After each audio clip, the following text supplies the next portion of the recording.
My name is Sophia, and I just turned 28 years old. I was always the good daughter, the responsible one who tried her hardest to make everyone proud.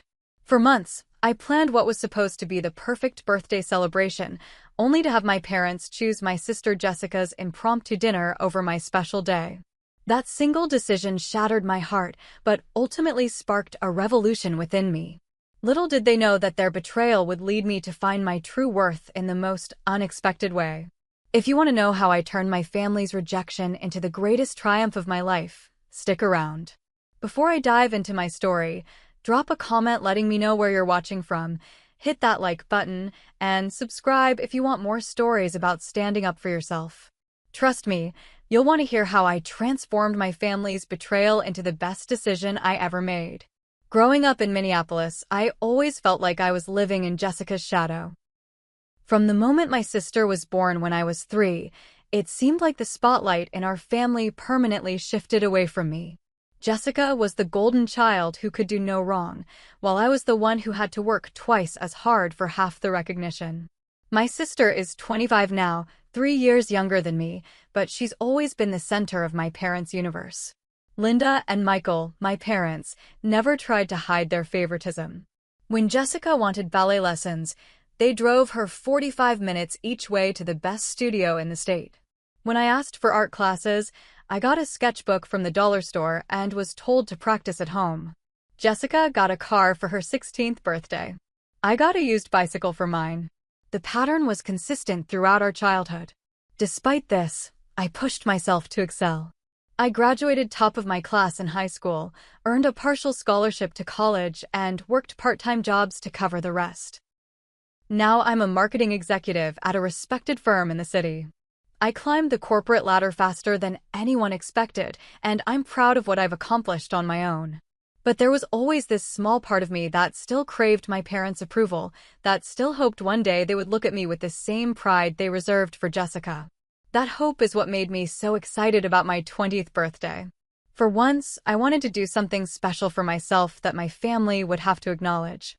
I found this exclusive restaurant downtown that everyone had been raving about. The place was so popular you needed to make reservations 3 months in advance, which I did. I reserved a private dining area for 8 people, my parents, Jessica, a few close friends, and myself. I planned everything down to the smallest detail. I requested time off work 3 months in advance. I sent out beautiful invitations 6 weeks before the date. I even scheduled a call with the chef to discuss the menu and make sure there would be options for my dad's dietary restrictions. This dinner wasn't just a meal. It was going to be an experience, a statement that I too deserved to be celebrated. When I called my parents to make sure they'd received their invitation, they seemed genuinely excited. My mom asked what she should wear, and my dad joked about finally getting to try the restaurant that all his golf buddies had been talking about. They promised they wouldn't miss it for the world. Jessica also confirmed, though she seemed less enthusiastic, asking if she could bring her new boyfriend, Travis. I agreed, happy that my whole family would be there. As the weeks passed, I couldn't help but get more excited. I started imagining the evening. The elegant setting, delicious food, meaningful conversations, maybe even a heartfelt toast from my father. Was it too much to hope that for one night, just one special occasion, I could be the focus of my family's attention? After 28 years of playing second fiddle, was it unreasonable to want my birthday to be about me? I saved up for months to afford this dinner. The restaurant was well beyond my usual budget, but I thought it would be worth it to create a memorable experience. I even bought a new dress, a beautiful deep blue number that made me feel confident and special. I scheduled a hair appointment for the afternoon of my birthday and splurged on a professional makeup session. For once in my life, I wasn't going to be practical Sophia who always puts everyone else first. This was going to be my night to shine. The week before my birthday, I called everyone to confirm. My friends all responded immediately, excited for the celebration. My parents didn't pick up, but they texted back later saying they were still planning to attend. Jessica didn't respond at all, which wasn't unusual. She had a habit of confirming plans and then being vague about follow-ups, knowing she could always count on our parents to defend her if she flaked at the last minute. Still, I chose to believe that this time would be different. This time, surely my family would show up for me. Looking back, I was setting myself up for disappointment. But hope is a powerful thing, and after years of being overlooked, I desperately needed to believe that my birthday could be the turning point, the moment when my family finally saw me as someone worth celebrating. The morning of my birthday started like any other day. I woke up to a few text messages from friends wishing me happy birthday, but nothing particularly special from my family. My mom sent a brief, "Happy birthday, sweetie," text, and my dad added me to a group chat with extended family members for birthday wishes. Jessica didn't reach out at all. I tried not to let it bother me. After all, the real celebration would be that evening. I went to work where my colleagues had decorated my desk with balloons and brought cupcakes. It was sweet, but I was saving my excitement for dinner. Throughout the day, I kept checking my phone, half expecting my parents or Jessica to send something more meaningful, perhaps explaining why their initial messages had been so casual. But nothing came. At 3 o'clock, I left work early for my hair and makeup appointments. As the stylist worked on my hair, I sent a quick message to the family group chat, looking forward to seeing everyone at 7 tonight. I included the restaurant address and a reminder about the parking situation. No one responded immediately, which started to make me nervous, but I pushed the feeling aside. They were probably just busy getting ready. By 5:30, I was back at my apartment, slipping into my new dress and feeling a mix of excitement and anxiety. I still hadn't heard from anyone in my family since my reminder text. I decided to call my mom directly, but the call went to voicemail. I tried my dad with the same result. A knot started forming in my stomach, but I told myself they were probably driving or getting ready. At 5:45, just as I was putting on my jewelry, my phone buzzed. Finally. But it wasn't the confirmation I was hoping for. It was a text from my mother. "Sorry, sweetie, something came up. We won't be able to make it tonight. Have fun with your friends. We can do family dinner another time. Love you." I stood frozen, staring at my phone in disbelief. Something came up? On my birthday? The birthday dinner I had been planning for 3 months?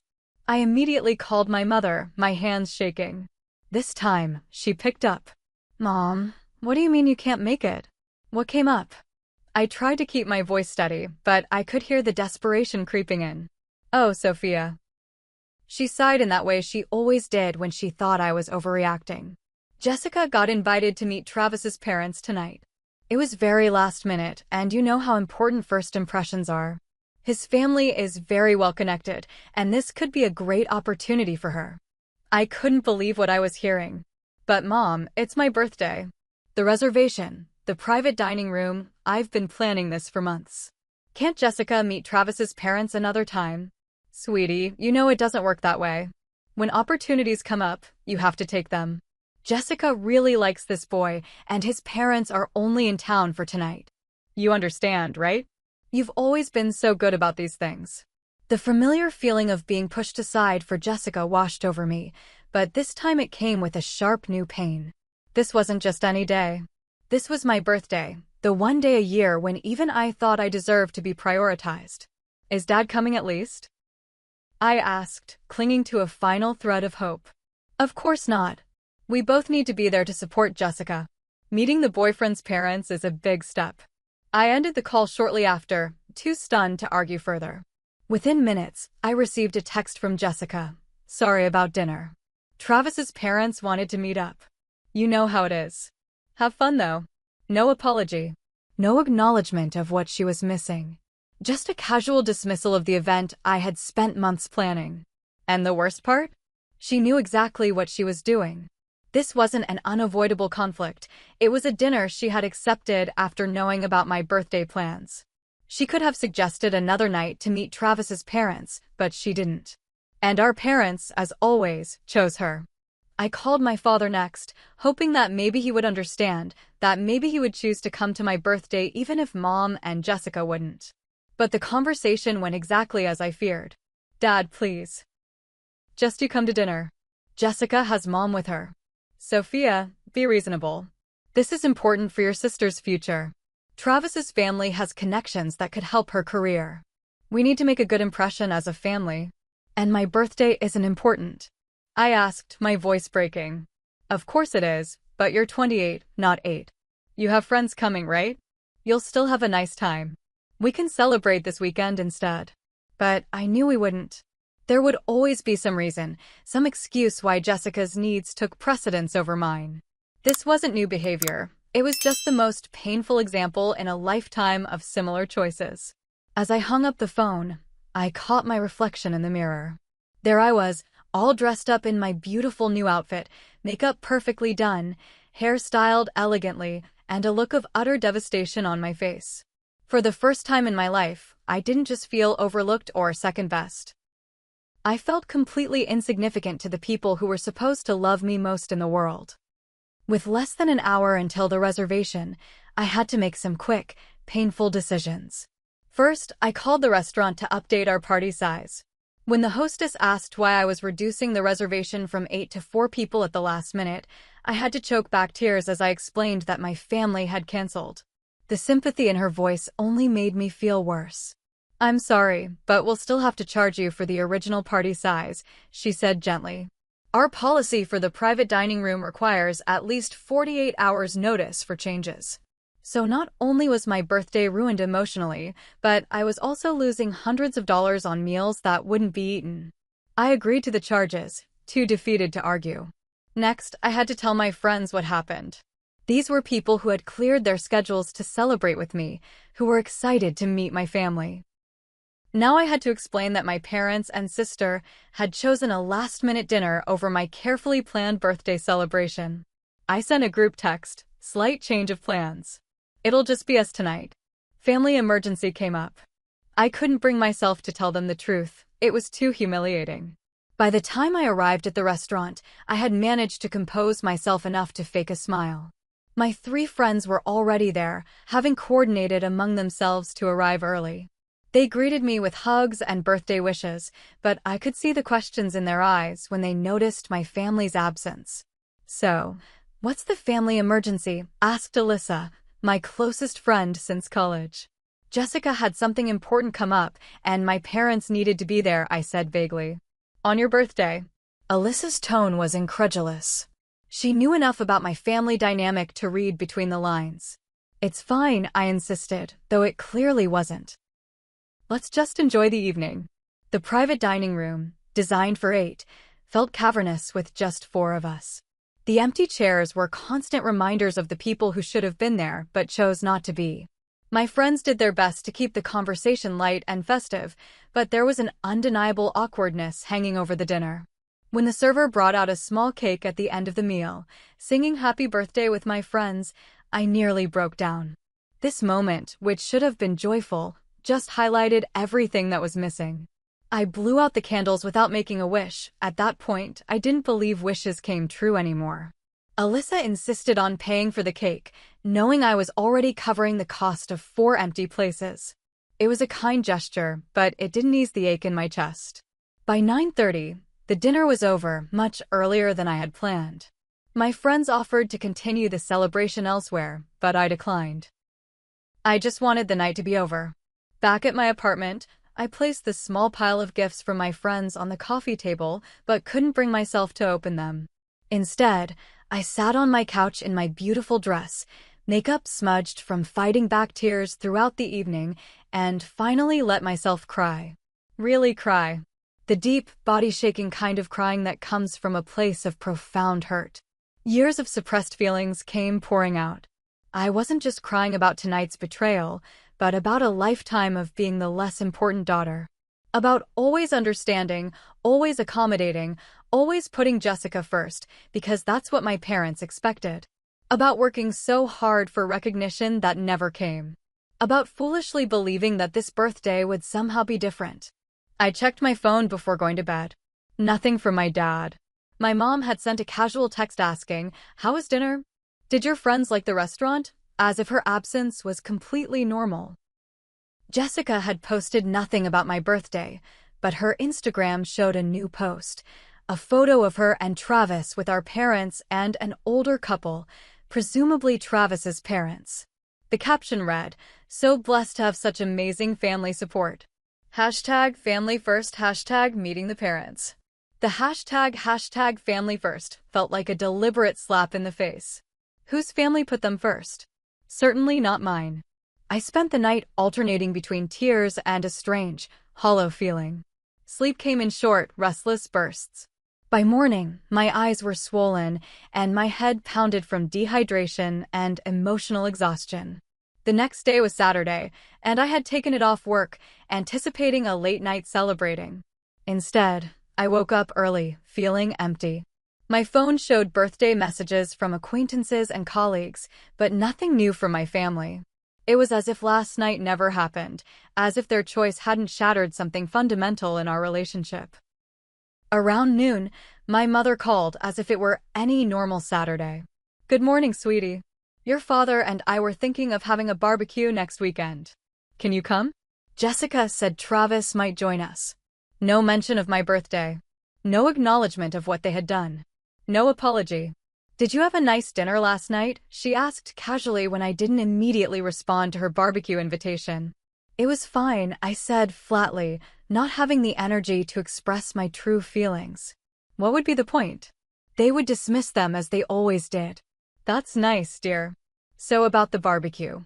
As she continued talking, making plans that centered around Jessica and her new boyfriend, something shifted inside me. The raw pain of the previous night began crystallizing into something harder, something that felt like resolve. For the first time, I saw with complete clarity that nothing I did would ever change the dynamic in my family. No achievement, no carefully planned event, nothing would ever make them see me as equally deserving of their attention and care. The realization should have devastated me further, but instead, it felt oddly liberating. If nothing I did would ever be enough, then why keep trying? Why keep seeking approval from people who were constitutionally unable to give it to me? Then came the final straw. As my mother was wrapping up the call, she added, "Oh, and Jessica mentioned she's thinking about looking for a new apartment closer to downtown. I told her you'd help her search since you know the area so well. Maybe next weekend after the barbecue." She wasn't asking if I could help. She was telling me what I would be doing with my time. As always, Jessica's needs were presented as family priorities that I was expected to accommodate without question. "I'll think about it," I said, surprising both of us with my noncommittal response. Normally, I would have agreed immediately, eager to be helpful, to be the good daughter. "What do you mean you'll think about it?" "Your sister needs help, Sophia." "I'm busy next weekend," I lied, having no plans whatsoever. "I'll let you know." I ended the call shortly after, leaving my mother confused and slightly annoyed. But for the first time in my adult life, I didn't care if I had upset her. The person who needed care and consideration right now was me. The day after my ruined birthday became the first day of my new life, though I didn't know it yet. After that phone call with my mother, I spent the entire weekend in my apartment, thinking. Really thinking about my life, my family, and what I wanted for my future. I realized I had been chasing my parents' approval for 28 years, and it had gotten me nowhere. On Monday morning, instead of going to work, I called in sick for the first time in years.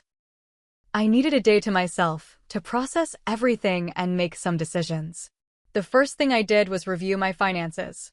As someone who had been financially independent since college, I had always been careful with money. I had an emergency fund, retirement savings, and a separate account I called my someday fund, which was for some undefined future goal. Looking at the balance of my someday fund, I was surprised by how much I had accumulated. It wasn't a fortune, but it was substantial, especially for someone my age. But what was I saving for? Some vague future that might never come? Or was I subconsciously waiting for a moment just like this, a moment when I would need to make a significant change?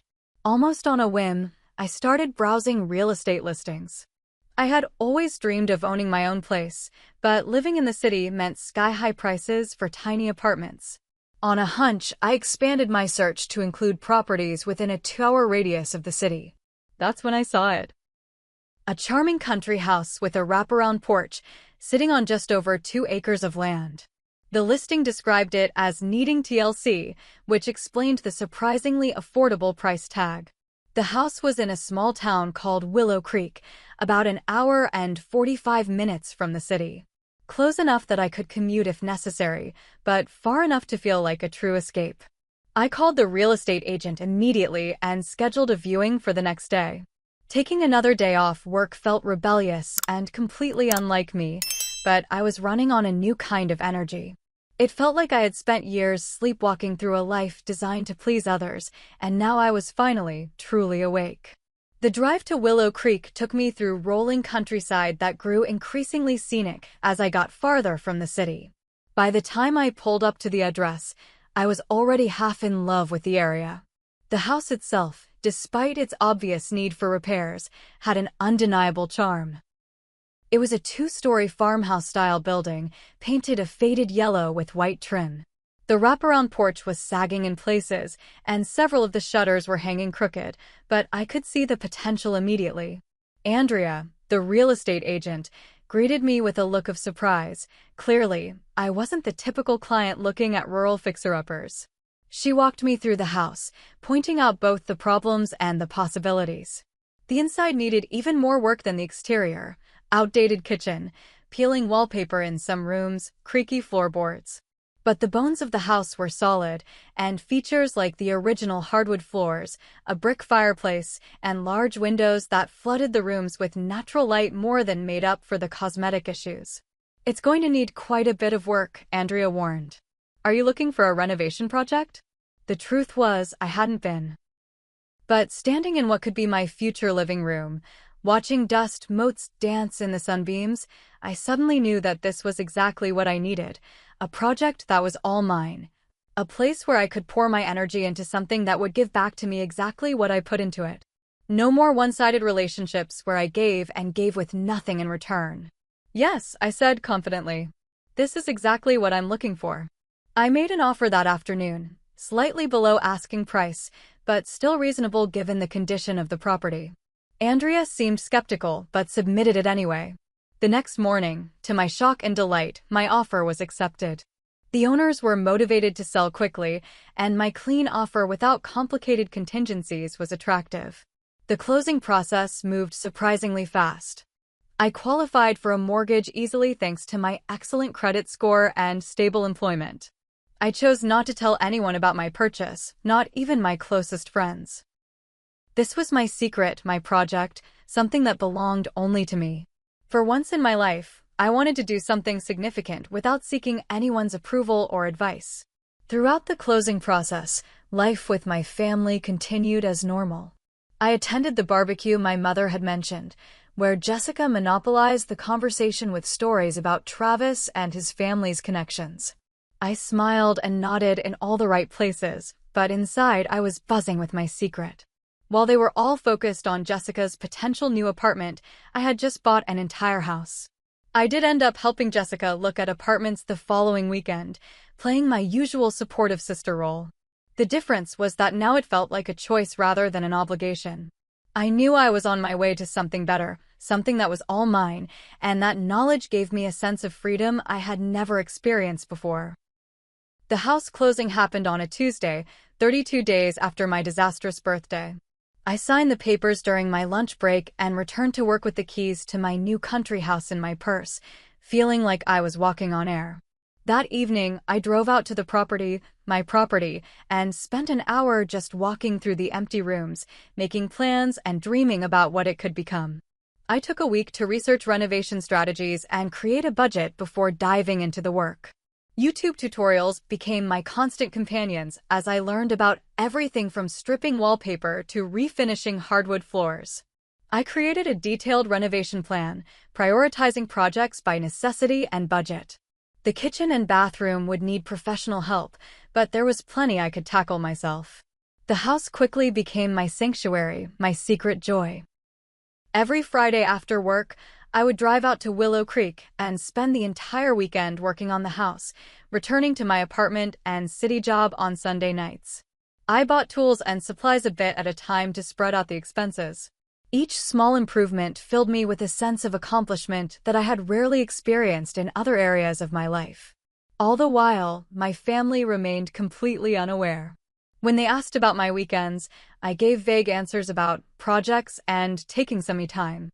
They rarely pressed for details, which only confirmed what I already knew. They weren't particularly interested in my life unless it directly affected theirs. The renovation process became my therapy. For 3 months, I devoted every weekend and many weeknights to transforming the country house into my dream home. The physical labor was exhausting, but incredibly satisfying. There was something deeply healing about tearing out the old and broken to make way for something new and beautiful. I started with the most visible issues. The porch had several rotted boards that needed replacing, and the exterior paint was peeling badly. I spent 2 full weekends just scraping, sanding, and repainting the outside of the house, changing it from faded yellow to a soft sage green with crisp white trim. The transformation was dramatic, and neighbors I hadn't even met yet stopped to compliment the improvement. One of those neighbors was Jim, a retired contractor who lived down the road. After watching me struggle with replacing the porch boards for an hour, he wandered over and offered some advice. That single interaction led to a friendship that proved invaluable. Jim was happy to teach me basic carpentry skills and lend me specialized tools I couldn't afford to buy. In return, I helped him set up a computer and taught him how to use video calling to stay in touch with his grandchildren. Inside the house, I tackled one room at a time. I started with the main bedroom, stripping decades-old wallpaper and repainting in a soothing blue-gray. I refinished the original hardwood floors, a grueling process that left me with aching muscles, but floors that gleamed with warm honey tones. When the room was finally finished, I treated myself to new bedding and curtains, creating a peaceful retreat that felt worlds away from my sterile city apartment. The kitchen required professional help for the plumbing and electrical work, but I did the demolition myself, taking immense satisfaction in smashing the outdated cabinets with a sledgehammer. There was something symbolic about destroying the old to make way for the new, both in the house and in my life. While waiting for the kitchen contractors, I focused on the living room, dining room, and bathroom. Each space presented unique challenges, but with every problem I solved, my confidence grew. I wasn't just renovating a house, I was rebuilding myself, discovering strengths and abilities I never knew I possessed. The small town of Willow Creek embraced me in a way I hadn't expected. Unlike the city where neighbors barely acknowledged each other, here people went out of their way to introduce themselves. When Rose, who owned the local hardware store, heard about my renovation project, she started setting aside interesting architectural salvage items she thought might suit the character of my house. Carol, who ran the diner on Main Street, would save me a slice of pie on Saturdays, claiming I needed the energy for all the work I was doing. These new friendships were different from any I had experienced before. These people liked me for who I was, not for what I could do for them. They respected my independence and admired my determination to renovate the house largely on my own. Their support was offered freely, without the complex strings attached that characterized my family relationships. Meanwhile, back in the city, my family continued their usual patterns, completely unaware of my transformation. My parents still called with expectations rather than inquiries, still centered every family event around Jessica's needs and wants. The difference was that now, instead of feeling hurt by their behavior, I felt increasingly detached from it. I started setting small boundaries, testing the waters. When my mother called on a Wednesday evening asking me to help Jessica move into her new apartment that weekend, I simply said no. "What do you mean, no?" she asked, genuinely confused. "I mean I have other plans this weekend that I can't change," I said calmly. "What plans? What could be more important than helping your sister?" In the past, this question would have made me feel guilty and selfish. Now it just confirmed that I was making the right choice in creating a life separate from them. "My plans are important to me," I said. "I'm sure Jessica can find someone else to help or hire movers." The conversation ended with my mother obviously annoyed, but unable to change my mind. It was a small victory, but it felt monumental. For perhaps the first time in my adult life, I had prioritized my own needs without apologizing. Jessica was even more surprised by my refusal than our mother had been. She called me directly, something she rarely did. "Mom said you won't help me move this weekend," she said, her tone accusing. "That's right. I have other commitments." "Like what?" You never have plans. Her statement stung, but also made me laugh internally. She was right that in the past, I rarely had plans that couldn't be changed to accommodate family requests. But she was wrong in assuming she knew anything about my current life. Things change, Jessica. I have a lot going on right now, but I need help. Travis is useless with this stuff, and Mom and Dad are too old to carry furniture. I'm sure you'll figure something out, I said, echoing the dismissive phrase she had used countless times when I needed her help. The call ended with Jessica frustrated and me feeling strangely empowered. It was becoming easier to stand up for myself, to protect the new life I was building. By the 3-month mark, the major renovations were complete. The kitchen now featured white shaker cabinets, butcher block countertops, and a farmhouse sink. The bathroom had been updated with classic black and white tile and modern fixtures that still honored the house's vintage character. Every room had been painted, every floor refinished. The transformation was remarkable, not just in the physical space, but in myself as well. I had lost weight from all the physical labor, gained muscle I never had before, and developed a confidence that came from solving problems and mastering new skills. I walked taller, spoke more assertively, and felt more comfortable in my own skin than I ever had before. The house had become more than just a weekend retreat, it had become my true home. I started bringing more of my belongings from the city apartment each trip, gradually transitioning my life. I even began researching remote work options within my company, thinking about the possibility of making the move permanent. All of this change happened while my family remained completely unaware. They noticed I was less available, that I sometimes took longer to respond to texts or calls, but they didn't press for details. Their lack of curiosity about my life, which had once hurt me, now served my purpose perfectly. I was free to transform my life without their interference or judgment. As summer turned to early fall, I realized it was time to make some decisions. My apartment lease in the city would be up for renewal soon. The country house renovations were largely complete, and a family event was approaching that would bring everything to a head, the annual Labor Day barbecue at my parents' house, a tradition that typically involved extended family and close friends. For the first time, I was considering not attending. The thought was both terrifying and exhilarating. What would it mean to simply opt out of a family obligation? How would they react? But as the event grew closer, I realized that avoiding it would only delay the inevitable confrontation. Perhaps it was time to reveal my secret, to let my family see the new life I had created for myself on my terms.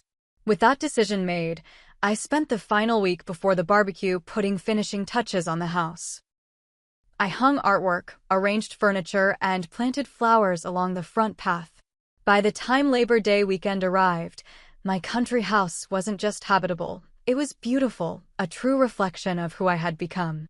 I drove to my parents' house that Sunday with a strange sense of calm. Whatever happened today, I knew I had created something valuable for myself, something that couldn't be diminished by their reaction or lack of interest. For the first time in my life, I was going to a family event not seeking approval, but simply as my authentic self. The annual Labor Day barbecue was in full swing when I arrived.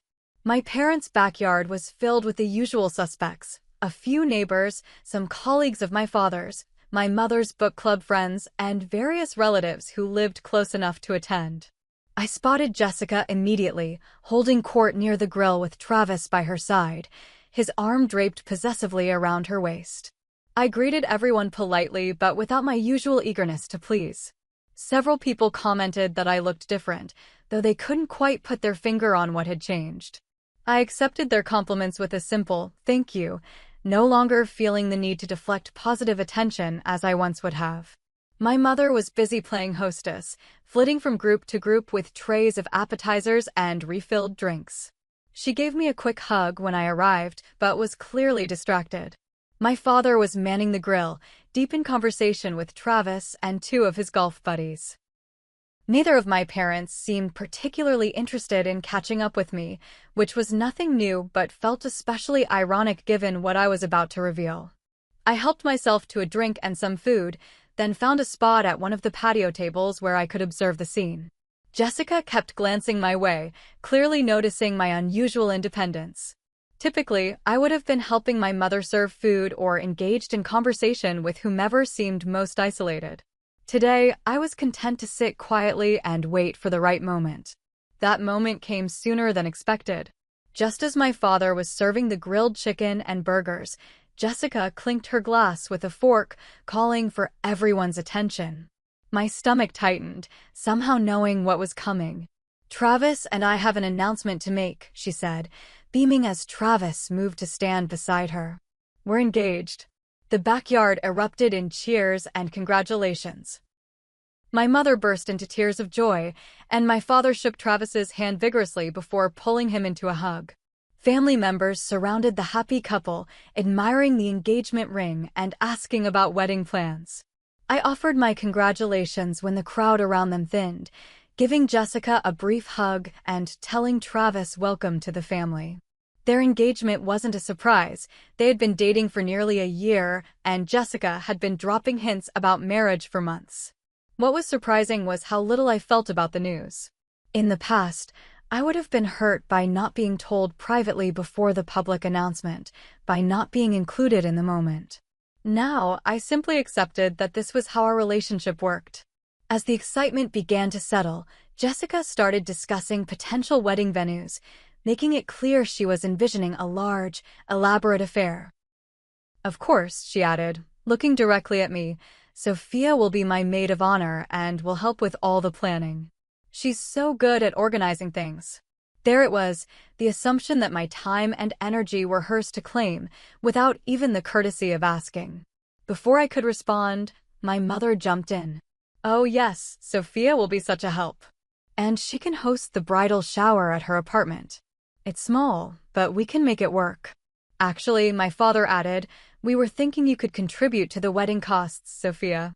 We know you've been saving, and this is such an important event for the family." The three of them continued discussing how I would contribute to Jessica's wedding, all without asking if I was willing or able to take on these responsibilities and expenses. It was such a perfect encapsulation of our family dynamic that I almost laughed. Instead, I took a deep breath and said, clearly but not unkindly, "I won't be able to host the bridal shower at my apartment." They all turned to look at me, surprised by the interruption to their planning. "Why not?" my mother asked. "We can help you clean up before the event." "Because I'm giving up my apartment," I said simply. "My lease is up at the end of the month, and I'm not renewing it." This got their full attention. "Are you moving to a new place in the city?" Jessica asked. "Not exactly," I replied, pulling out my phone. "I bought a house." I showed them a photo of my country house, now beautifully renovated with its fresh paint, flourishing garden, and welcoming front porch complete with a swing. "What is this?" my father asked, taking my phone to look more closely at the image. "It's my house," I repeated. "I bought it 3 months ago, and I've been renovating it on weekends. It's in Willow Creek, about 2 hours from here." The stunned silence that followed was something I'll never forget. My parents and Jessica stared at me as if I'd just announced I was moving to Mars. "You bought a house?" "Without telling anyone." My mother sounded personally offended, as if my independent decision was a direct attack on her. "Yes," I said. "I found it the day after my birthday, made an offer, and closed a month later." The reference to my birthday wasn't lost on them. A flicker of discomfort crossed my mother's face, quickly replaced by indignation.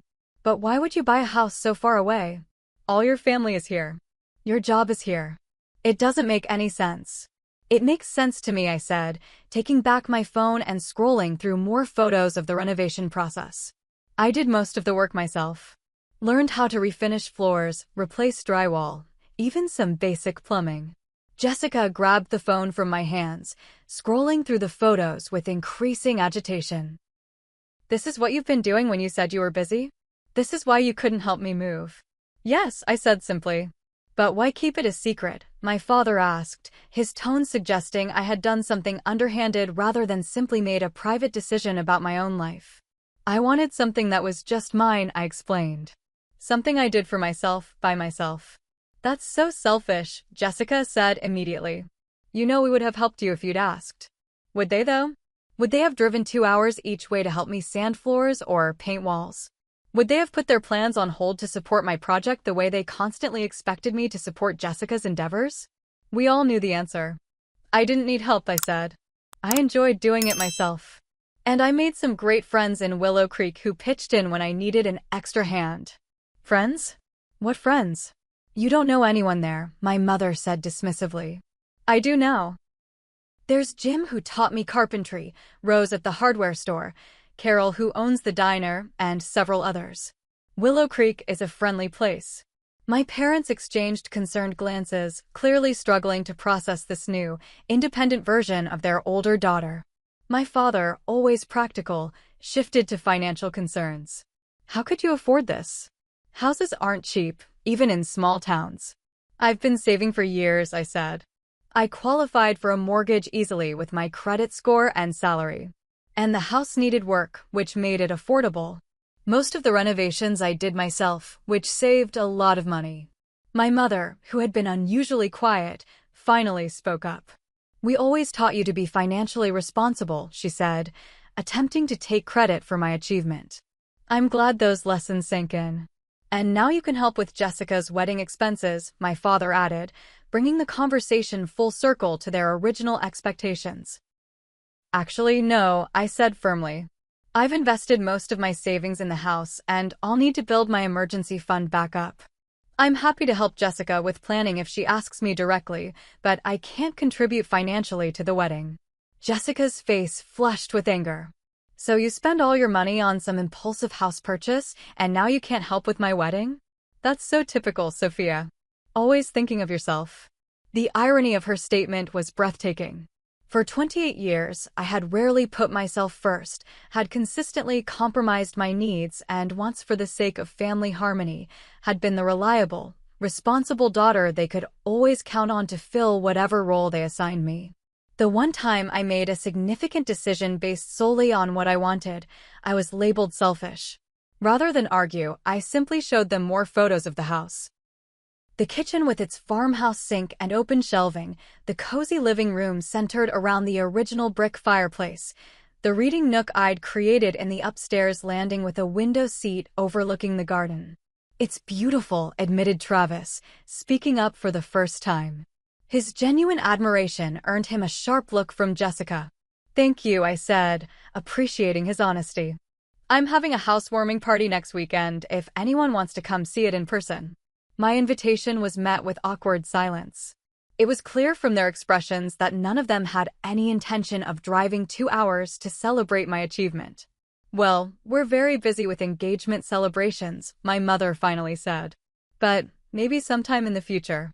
I nodded, unsurprised. The invitation is open whenever you want to visit. As the barbecue continued, I could feel the subtle shift in how people interacted with me.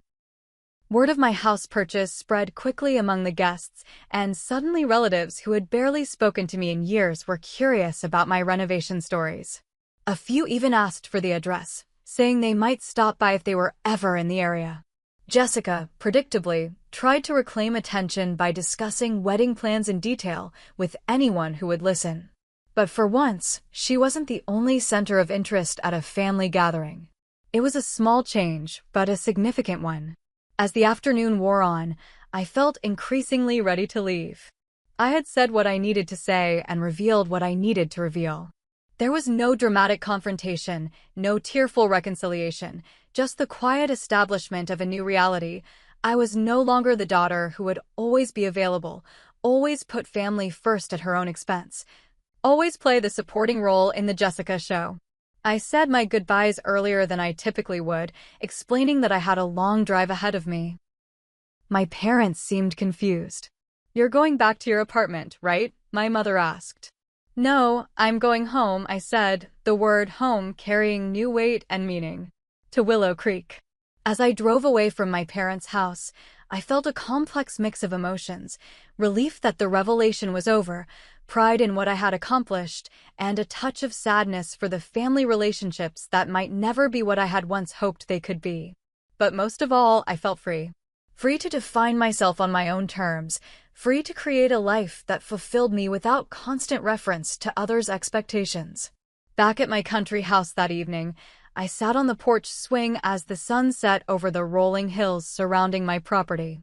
I pulled out my phone and composed a simple Instagram post, a photo of me smiling on the porch of my new home, with the caption, "Sometimes the best birthday gift is the one you give yourself." Hashtag new beginnings, hashtag homeowner. I hit post without overthinking it, then put my phone away and simply enjoyed the quiet beauty of my surroundings, content in the knowledge that I was exactly where I was meant to be. The weeks following my revelation at the family barbecue brought changes I hadn't fully anticipated. The first surprise came 3 days after the event when my phone rang with an unfamiliar local number from Willow Creek. "Sophia? This is Martha from the town council. Jim mentioned you work in marketing, and we're looking for someone to help promote our annual Harvest Festival. Would you be interested in consulting? It would be a paid position, though admittedly small by city standards. The opportunity to use my professional skills locally, to become more integrated into the community, felt like a sign that I was on the right path. I agreed immediately, and that single project led to others, with small businesses in Willow Creek and neighboring towns asking for my help with websites and social media strategies. The second surprise came in the form of tentative reconciliation attempts from my family. My mother called a week after the barbecue, her tone unusually subdued. "We were thinking of driving out to see your house this Sunday, if the invitation is still open," she said. I could hear the effort it took for her to make this gesture. "Of course," I replied, keeping my excitement measured. "I'd love to give you the tour." When my parents arrived that Sunday, their reactions to the house revealed much about their characters. My father immediately focused on the quality of my renovation work, inspecting the refinished floors and new kitchen cabinets with grudging approval. My mother vacillated between genuine admiration for what I had accomplished and barely concealed concern about my choice to live so far from civilization. "It's very charming," she said, clearly searching for the right word. "But don't you get lonely out here all by yourself?" "Not at all," I told her truthfully.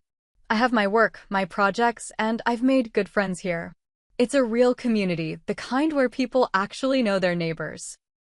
They stayed for just under 2 hours, long enough to see the house and garden, but not long enough for any meaningful conversation about the changes in our relationship. As they were leaving, my father surprised me with an awkward but seemingly sincere hug. "You did good, Sophia," he said gruffly. "Didn't know you had it in you to tackle a project like this." It wasn't an apology for years of favoritism, but it was perhaps the most direct compliment he had ever given me. I accepted it for what it was, a small step toward a more balanced relationship. Jessica took longer to come around. Her initial response to my independence was predictably self-centered, framing my choices as deliberate obstacles to her wedding plans. But curiosity eventually got the better of her, and about a month after the barbecue, she asked if she and Travis could visit. Their visit was a turning point in our relationship. Away from our parents' influence, in a space that was entirely mine, Jessica saw me differently. As I showed them around the property, pointing out all the work I'd done with my own hands, I could see a new respect forming in her eyes. "I had no idea you could do all this," she said, running her hand along the kitchen countertop I had installed myself. "Neither did I, until I tried," I replied. Travis, who worked in real estate development, was genuinely impressed by the transformation I had achieved on a limited budget. His professional appreciation of my work seemed to influence Jessica's perspective as well. Over dinner at my newly refinished dining table, our conversation took an unexpected turn. "Do you remember my 10th birthday?" Jessica asked suddenly. "When Mom and Dad got me that elaborate dollhouse I'd been begging for." I nodded, confused by the random memory. "You spent hours helping me arrange the tiny furniture," she continued. "And then you fixed the little staircase that broke the first day. I remember thinking how patient you were, how good at solving problems. You were always like that," she added after a pause. "Always helping, always fixing things for everyone else. I guess I never really thought about what you wanted or needed." It wasn't a full acknowledgement of the family dynamic that had hurt me for so long, but it was something. A recognition, however small, that I had spent years accommodating others at my own expense. "This place suits you," she concluded, looking around at my handiwork. "It's beautiful and strong." Like you. That comment, so simple yet so meaningful coming from the sister who had rarely seen me clearly, touched something deep inside me. Not because I needed her validation, but because it suggested that our relationship might evolve into something healthier as we both continued to grow. As months passed, my life in Willow Creek took on a rhythm that felt increasingly natural. I negotiated a hybrid work arrangement with my company, spending 3 days in the city office and working remotely the rest of the week. The decrease in commuting time and the lower cost of living in a small town allowed me to accelerate my mortgage payments while still enjoying a higher quality of life. My social circle expanded beyond what I had ever experienced in the city. There were Friday night dinners at the local diner, Saturday morning hikes with neighbors, community events where everyone knew my name and greeted me with genuine warmth. I started teaching a monthly workshop at the town library, sharing basic marketing skills with small business owners who couldn't afford professional services.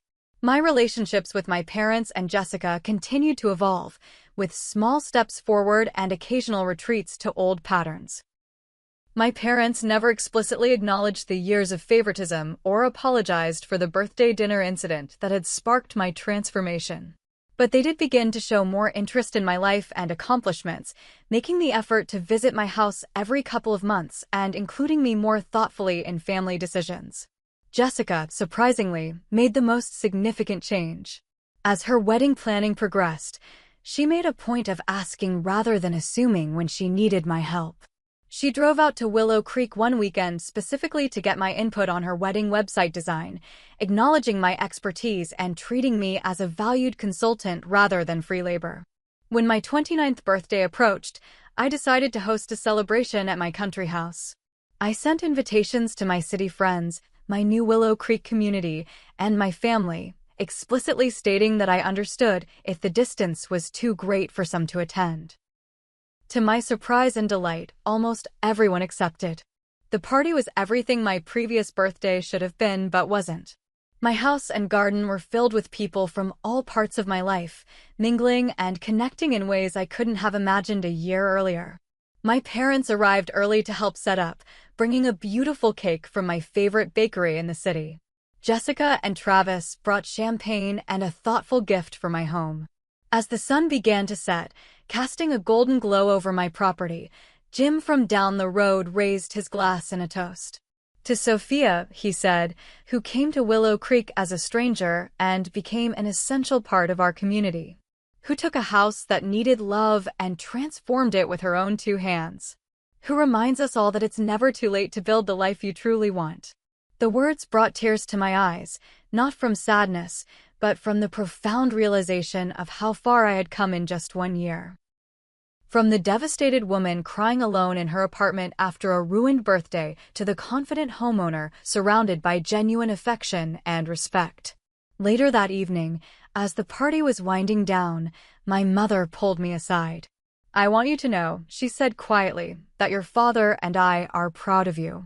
What you've created here, what you've become, it's remarkable." "Thank you," I said simply, accepting the compliment without needing to unpack all the complicated history behind it. "I know we haven't always been the parents you deserved," she continued, surprising me with this acknowledgement.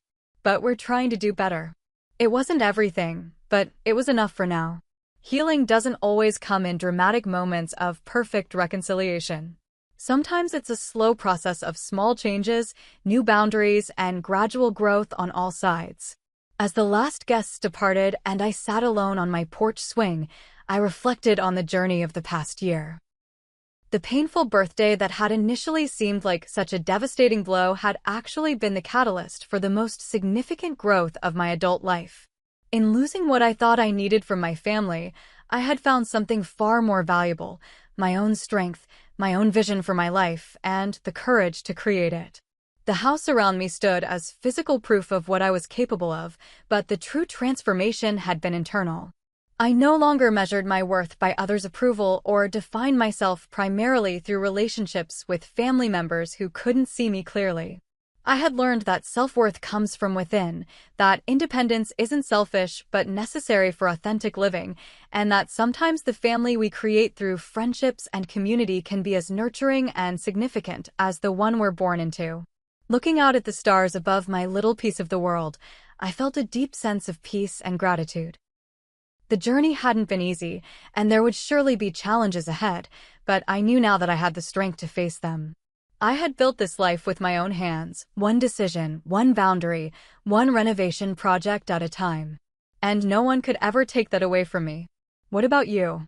Have you ever experienced a moment when someone's rejection or betrayal became the unexpected catalyst for positive change in your life? When did you realize you needed to prioritize your own happiness instead of constantly seeking others' approval? Share your story in the comments below, and don't forget to like, subscribe, and share if this resonated with you. Remember, sometimes the most painful experiences can lead us exactly where we need to be. Thank you for listening, and may you find the courage to build your own version of home, whatever that looks like for you.